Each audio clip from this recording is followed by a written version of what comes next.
নমস্কার বন্ধুরা, বাবাকে নিয়ে চলে গেছিলাম ডাক্তার চেকআপের জন্য। আর এই সেই দীপ্তসোনার বার্থ প্লেস যেখানে ও হয়েছিল, ফর্টিস হাসপাতাল। এটা কিন্তু আনন্দপুরে বাইপাসের ধারে সেই হাসপাতালটা দেখলেই হঠাৎ করে ওর কথা মনে পড়ে গেল কিন্তু। আর যেহেতু বাবার চেকআপ ছিল আর ও খুবই ছোট, তাই ওকে নিয়ে কিন্তু আমি আর বেরোইনি। 2 মাসের মাথায় ওকে ওর বাবাইয়ের কাছে রেখে চলে গেছিলাম মেডিকায় দেখাতে। এই দেখো ডিসান, আর ডিসানের ঠিক পাশেই রুবি। তোমরা জানো বাইপাসের ধারে কিন্তু বড় বড় হসপিটালগুলো রয়েছে।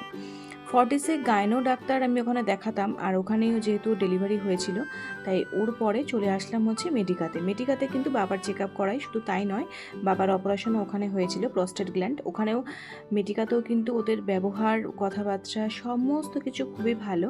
ওদের ডাক্তারও খুব ভালো। আমি বাবাকে প্রথম থেকে ট্রিটমেন্ট করাচ্ছি প্রস্টেটের জন্য এখানে।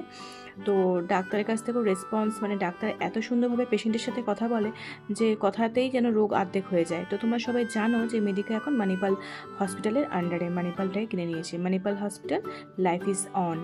তো এখানে সব রকম ব্যবস্থা রয়েছে। এখানে আবার ক্যান্সারের ট্রিটমেন্টও হয়।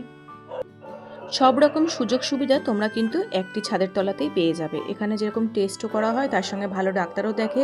ভেতরে কিন্তু ক্যাফেও আছে, তারপরে তোমার এখানে ফার্মেসিও আছে। সবাই এখানে ওয়েট করছিল বাইরে, আর ওখানে বিল বানানো হয়। এই যে বাবাকে এই ঘরটায় ডাক্তার দেখে নিয়েছিল, ডাক্তারের জন্য আমরা অপেক্ষা করছিলাম। ঠিক অঙ্ক বিল্ডিংয়ের ওপরে কি সুন্দর অ্যাকোয়ারিয়াম ছিল ওখানে। আর এই যে পাশে বড় বড় বিল্ডিংগুলো।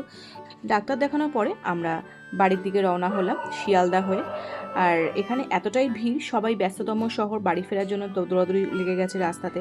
আর এখানে সবজি বাজার, পশারিরা পশারে সাজিয়ে নিয়ে বসেছে ফল, নানান রকম জামা কাপড়, বস্ত্র, সব রকম আর কি।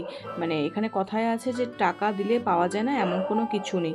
ঘর সাজানোর জিনিস থেকে শুরু করে বস্ত্র, খাওয়ার, ফল, সব কিছু লাইন দিয়ে এখানে সবাই দোকান নিয়ে বসেছে।